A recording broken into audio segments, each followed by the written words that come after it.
Yes, let's start. So, welcome to the Biner Family Speaker Series on antisemitism and our first webinar in 2026.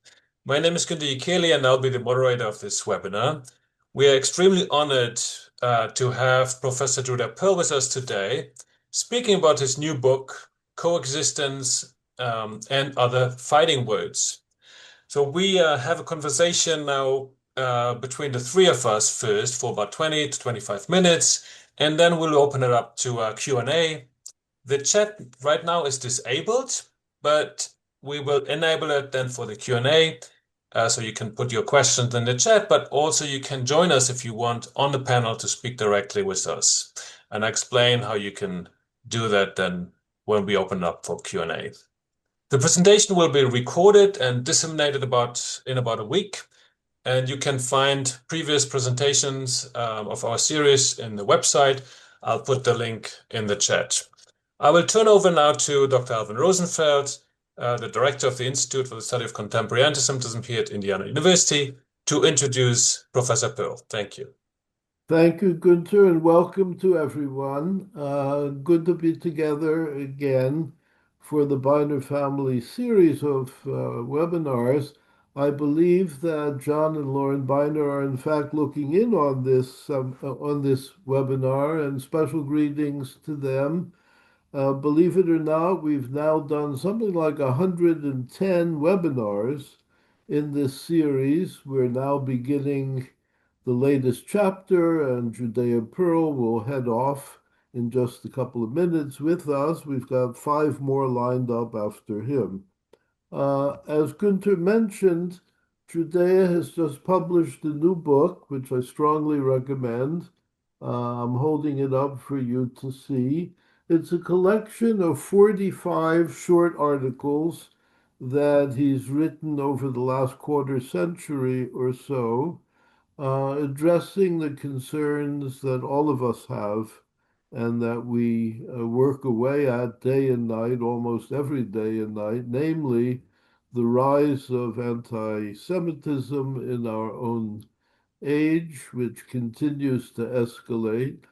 Judea Pearl's distinction, in fact, was to develop a new concept, which he calls Zionophobia. And Judea, why don't we begin our conversation by asking you to speak a little bit about this term, how you came to develop it, and what you hope to convey to lots and lots of people by speaking of xenophobia. Yeah, it started in early 2000 when I got engaged with the arguments and debates, both with my own fellow Jews and with Muslim scholars. And I noticed that we are talking a different language. We are talking past each other. Our preparation and our expectation was to discuss anti-Semitism, but our enemies were heading into a different kind of target. Their target was Israel and Zionism and the concept that Jews do not deserve a homeland. And we were talking with vocabulary that belonged in the Middle Ages. Talking anti-Semitism, classical anti-Semitism.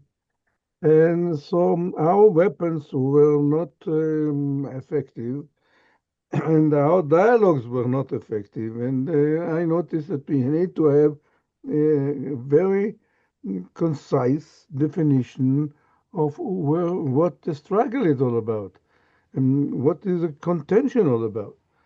It was partly shaped by my visit to Doha in 2005, where I noticed that the idea of two-state solution is as far from the Muslims' mind as one can imagine. It didn't even begin to penetrate the minds of Muslims that Jews will eventually have a stable state, no matter how they behave, and no matter what boundaries or borders is assigned to that homeland, it's just inconceivable for a Muslim to agree, to stomach the idea of a Jewish state. Yes. It was made very clear to me in this conference that this is a state of affair, and I've decided to analyze it to what its own anatomy, what is going on here. And I came up with the word, the term xenophobia, which is defined as obsessive rejection of Jewish self-rule anywhere in the Middle East, no matter what. That is a simple definition. I have, by the way, a glossary of terms in the book, so you can find what the definition is of a homeland and what Zionism is all about, and so forth. But from there on, I'm only using the word xenophobia. It has two characteristics. Number one, it's accusative. It tells the listener, if you are a xenophobe, right, something is wrong with you, not with us. It rhymes with Islamophobia, which is already is building on an accepted wrongdoing. Islamophobia in the Western world is considered a cardinal sin. So we build on that, and we demand to be treated similarly, with the same reverence, with the same carefulness as we see our friends dealing with Islamophobia. That's essentially what I try to convey by the term. And I've noticed, especially in the university context, that the difference between anti-Zionism and anti-Semitism is blurred on purpose, is blurred by the administration with joy, which means that every time they attack us as a Zionist and they're trying to chase us from campus, the university is appointing a task force on anti-Semitism, which means they buy themselves a license for inaction, because the discussion of what anti-Semitism is and what it isn't takes shelves on the libraries, and it allows you to pretend that you're fighting anti-Semitism, Mhm. where in fact you are buying time for inaction. Before we go into the academia and what's happening on campus, can you tell us more about your experience in 2005? You said in Doha, and we have some individual Muslims who accept the existence of the State of Israel, but Who, I think who, you who, were who, talking about who? individual. But I think we were talking about a lot of representatives. Do you Yes. see a change there that maybe with the Abraham Accords or some other developments where you see some kind of change in some of the thinking of Muslim representatives, that there is some movement there, or is that still the same as in 2005 when you visited Doha? I agree with you that Abraham Accord was a major change, a major step forward, and we have seen there a change instigated by enlightened leadership, probably for pragmatic reasons, but it did penetrate the population of those countries to a certain degree. So it's extremely important step forward, especially when it is um, moved by the symbol of Abraham. The symbol Abraham means that Jews belong here. Yeah. They are not a foreign element. This is extremely important. I haven't seen it in Doha, and so Mhm. I can say that a change happened, but not in the Palestinian population of the West Bank. Okay.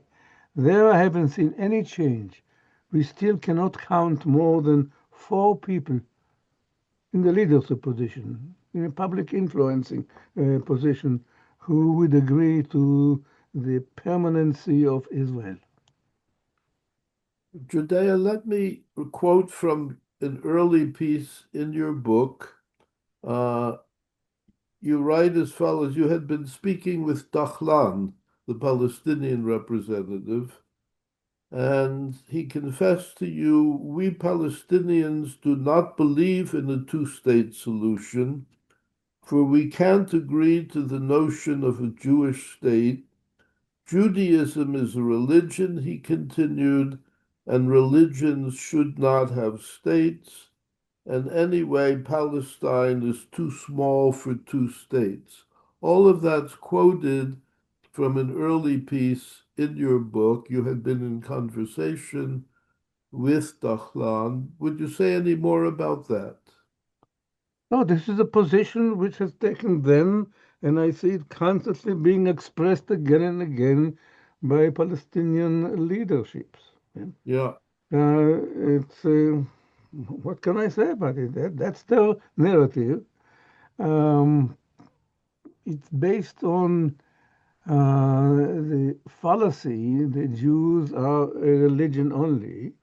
They cannot accept the idea that we are a nation. And no matter what arguments you bring in, you can bring in the Bible, you can bring in history and archaeology and whatever. It's very convenient for them to continue with the narrative that Jews are just a religion.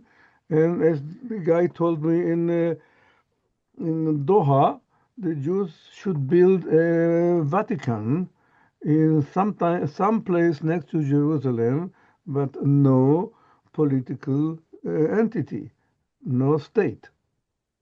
right. And your book is replete with many, many instances in which that came up.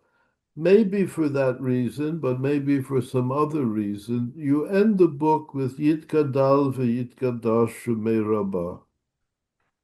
That's a very, very sober ending to the book. There's no question about it.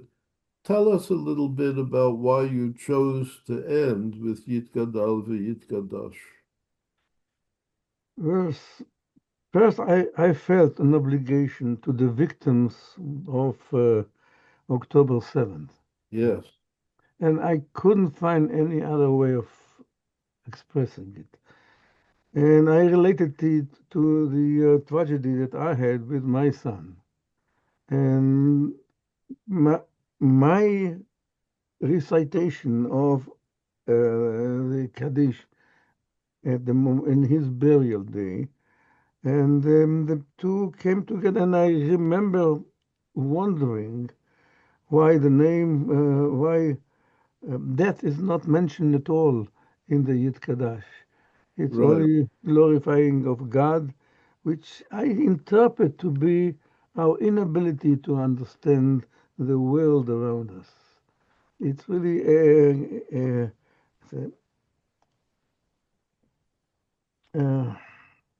it's a resistance. It's a complaint for God's inability to equip us with the power of understanding His moves. You even referred to God's cruel ways. A cruel way. You're absolutely right. Yeah, It's that's cruel your way because when things like that happens, we are bewildered, become bewildered, and you're trying to understand whether there is some order in things around us, and we are helpless, cognitively helpless. Judea, you've been pondering these matters, struggling with these matters for many, many years, well before October the 7th. But reflect with us a little bit on your own sense of that horrific day and the world we're in today after October 7th. Well, I think it's very similar, but the difference is that at that point it was private. My tragedy happened to me and my family. And today we are all bewildered and we are all felt betrayed. Is a difference.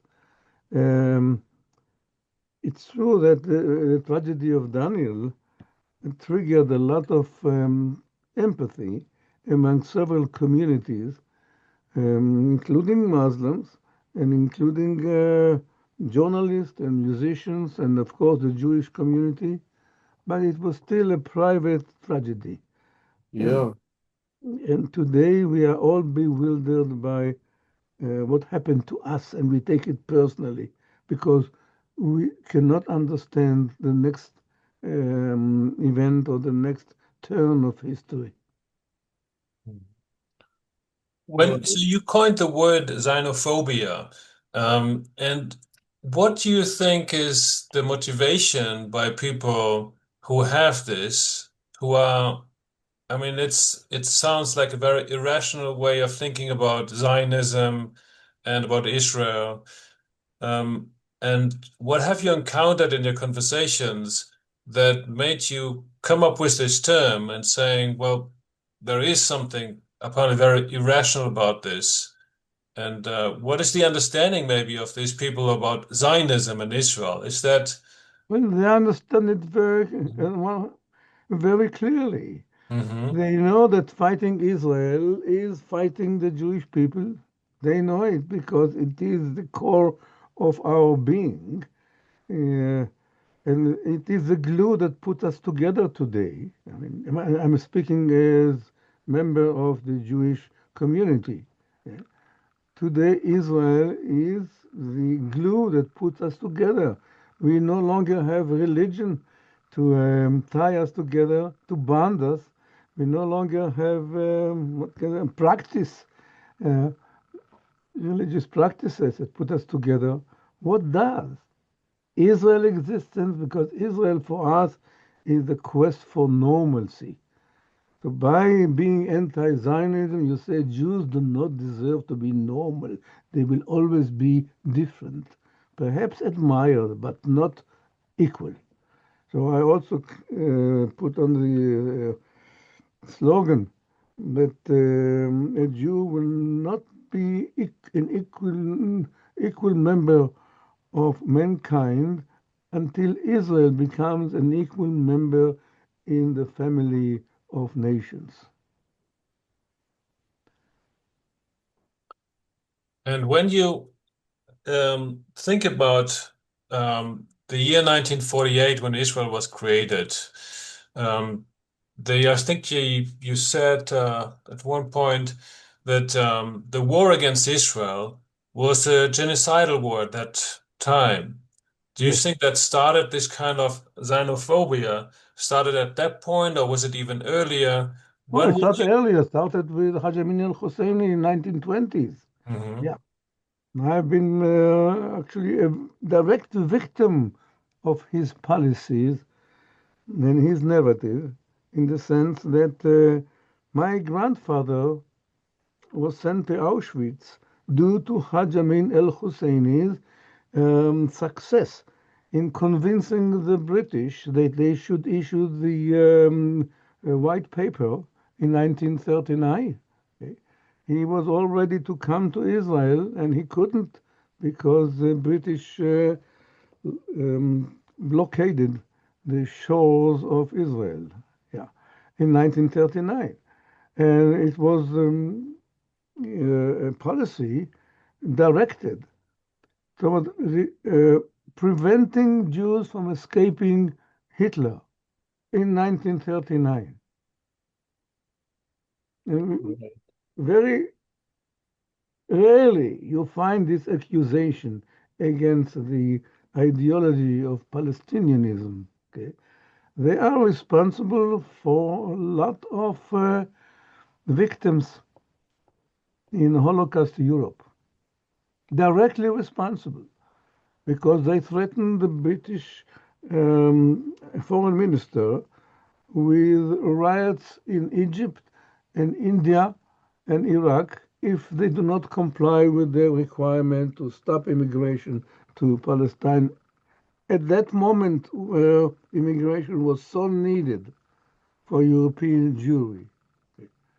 and the British comply, perhaps even acted more than they needed. They even bribed the boatmen on the Danube River not to bring in escapees to Constanta in the Black Sea so that they wouldn't have to deal with Jewish immigration in Palestine. This is an extremely important point that we shouldn't forget. So you ask what was the origin of xenophobia?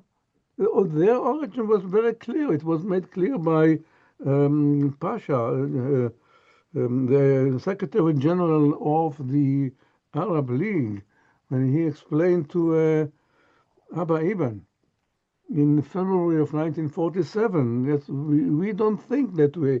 You may be right that if you were rational, you would compromise and we can come to some terms. What the trouble with you, Zionists, you're too rational, he said. We don't think that way.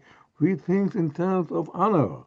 And for us, it's not a shame to try and kill you and not succeed. What is a shame is not to try.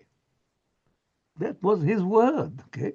So now you find it. You ask me why I call it irrational. Here, Azam Pasha himself, Secretary General of the Arab League, admits that they are acting irrationally.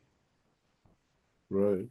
Judea, you've been at UCLA now for almost 60 years Yes. and have had a very distinguished career in your own field involving computer science, artificial intelligence, and things of that kind. At the same time, you have been an important Zionist voice on campus. Has your voice been heard? Would you say that your own university is doing things that need doing to help advance in education that's not indoctrination? What's it look like to you up close where you sit? Well, I tell you, on one hand, I can say I'm totally unsuccessful. On the other hand, I see some spark of success. Okay. Let me start with the first one. Okay. If you look into the documents and the records of UCLA from the Chancellor office to the EDI office, DEI office, or whatever you have to, you wouldn't find the word Zionism mentioned even once. Okay? As if it doesn't exist. Okay? And that tells you what the university prefers to deal with, right? They prefer to deal with, as I explained before, with anti-Semitism, because here you have textbooks and you have philosophers and they can start climbing on Mount Olympus and gives you a license for doing nothing. And that is my failure. They still have not uttered the word Zionism or anti-Zionism or xenophobia. It doesn't exist in their vocabulary and they're trying to avoid it like a plague. And we know why. Because they prefer to have the license for inaction. That's my failure. Okay? At the same time, I see some movement among the faculty and among students to say enough is enough. We are fighting anti-Zionism, and we want that to be addressed directly. Enough is enough. So you do see some movement in a positive direction. It's a movement in a positive way, yes, among the Jewish faculty, and I have in my list 400 professors, both Jewish and non-Jewish, who are willing to take this stand. We should address anti-Zionism. Well, and we are that's Zionists. good. Yes. Yeah. Today, you gave a very convincing example in the history how this anti-Zionist or Zionophobic mindset has really added to hurting Jews, even in the killing of Jews. I think what a lot of people in the in the universities, in the administration, but also in among many professors and students, they don't understand why anti-Zionism on campus or xenophobia on campus really hurts directly Jewish students and faculty. Can you explain this a bit more? Do you have some examples how that treats? Of course, there is this danger um, that if you threaten Israel, then what to do with all the people who will be subjected to ethnic cleansing or genocide. But I think even directly on campus, there has been an impact on Jewish students. If you see that way. Yeah, you see that what I see, the hostility on campus is not against Jews. It's indirectly against Jews, but Mhm. it's directed against Israel. What hurts them really, the whole conception of BDS movement, and what against the existence of Israel, not against the behavior of the government of Israel, but against the existence of Israel.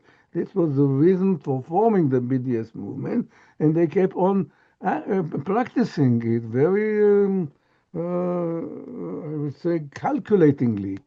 They knew exactly what they are doing, and they knew that they could not come to campus and use anti-Semitism um, as a target, or Jews as a target.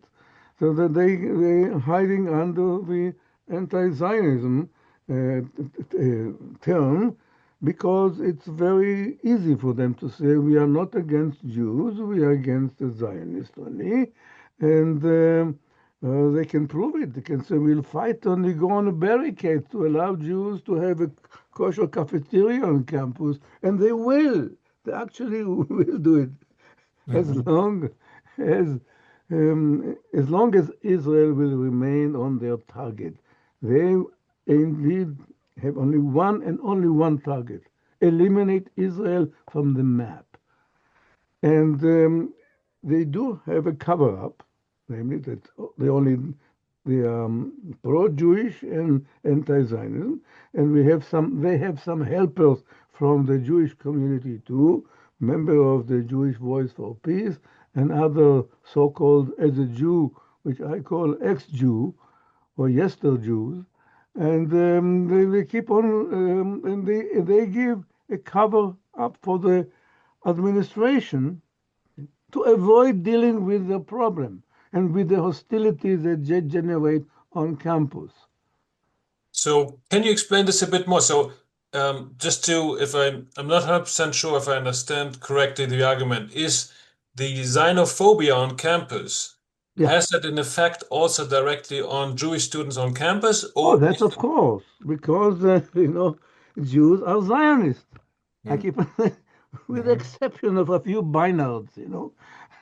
Jews are Zionists because I don't have to take you to the Bible to tell you that they started being Zionists with Moses or with Ruth telling Naomi that your people are my people and then God will be my God. A nation first and a religion second. I don't have to convince you that Jews, by and large, are Zionists in heart. Okay? So when you're talking against Zionism, you are hurting the heart of every Jew on campus, and in addition, every Jew is naturally and rightfully suspect of being Zionist, suspect of supporting Israel. So if Mhm. Israel is a Satan, every Jew on campus is automatically, by statistical methodology, becomes suspect of being a member of the satanic movement. And here we are.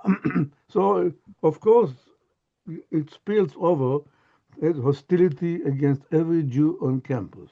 And we have Mm. seen it in many cases, including the famous encampment. Yeah, this is what I have observed also in even on our campus. When there is to a level that there is a demonization of Israel, then a lot of Jewish students and Jewish faculty and stuff, they cannot join into this kind of demonization of Israel because they know better, because it's also part of their identity. And then they are demonized themselves because they cannot join This is kind of mechanism that I Correct. see, and Absolutely. one of these very a part of this demonization process is this accusation of genocide. So that is, in a way, I mean, in I think that is also important that you point out the war in 1948. The intention was already genocidal against Israel. And so we saw on October 7th as well, there's a genocidal intent by Hamas, but now the accusation is against Israel. So I just would like to ask you um, how much you think is this accusation of genocide plays a role in this xenophobia today. It's a nice cover to look at the carnage in Gaza and say Jews are committing genocide in Gaza, but it's the motivation is deeper. It means that we, if you, if we accuse you of committing genocide, we are preparing public opinion to forgive us when we commit our intended genocide on you. It's a preparation for the genocide that they are planning to have in the Middle East. Okay, and if you look at it with the right perspective, let's look at the past 78 years and ask yourself whether this is not a genocide. Okay, I'm talking about the entire period, not only September, October 7th. Not only that, not only the incidents of terrorism, I'm talking about the whole setup that you commit and you are subjecting millions of human beings into a continuous harassment for 78 years with a declared in the open intention of genocide, with 30,000 casualties dead, and with hundreds of thousands of rockets, okay, and with hundreds of thousands of injured people and orphans and broken families, okay, for 78 years continued with not one day of normalcy. This is, I think, more evidential in exposing their intention than anything else. You don't have to go to October 7th. You don't have to. It's been continuing all along, I agree. You mentioned the fate of your grandfather who was sent to Auschwitz. Yes. And your grandfather, of course, was one of many millions of Jews who were persecuted and murdered during that time. The phrase never again, which grew up in the aftermath of all of that, has to hold true today, as do your words have to hold true today, that the Jews, 47% of world Jewry today lives in the state of Israel. That's to say, almost one out of every two Jews alive lives in the state of Israel. God forbid, should the state go under, there will be no Jewish future worthy the name. Given all of that, the question is, what can we do? What should we do? We'll hear you out on that, and then Gunther, maybe you'll open up to other questions from people who've tuned in. What would you advise all of us, Judea, Well, I just want to to hook do? onto the words never again that you mentioned, Yeah.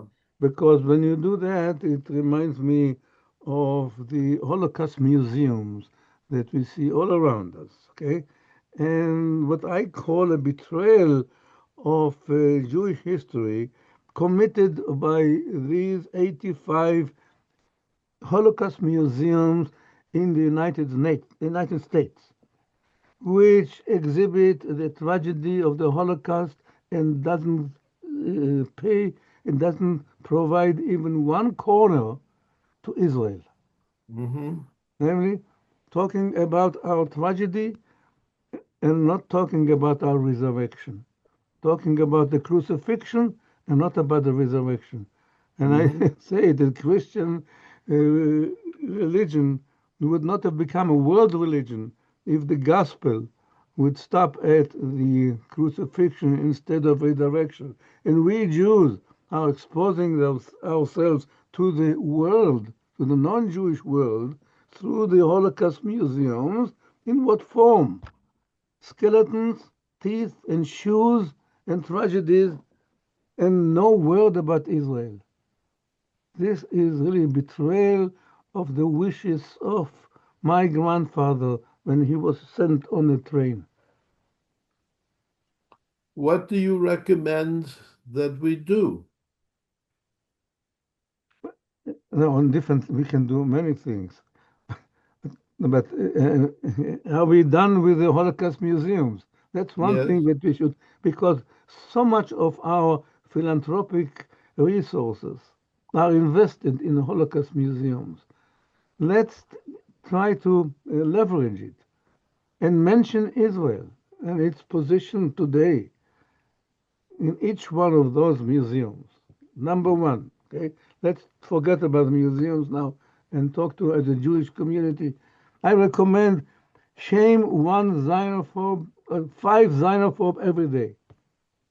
Identify them by names, whether they are in your firm or whether you're on your campus. Identify them by name and say X and Y and Z are xenophobe. I just want to declare it. And you see, the nice thing about xenophobia, it's not denied by any of them. They're actually proud of being anti-Zionist. But our job is to shame, expose them, and say X and Y and Z are xenophobes. Let it be known. If you and I do it, 5 people every day, eventually it will catch up.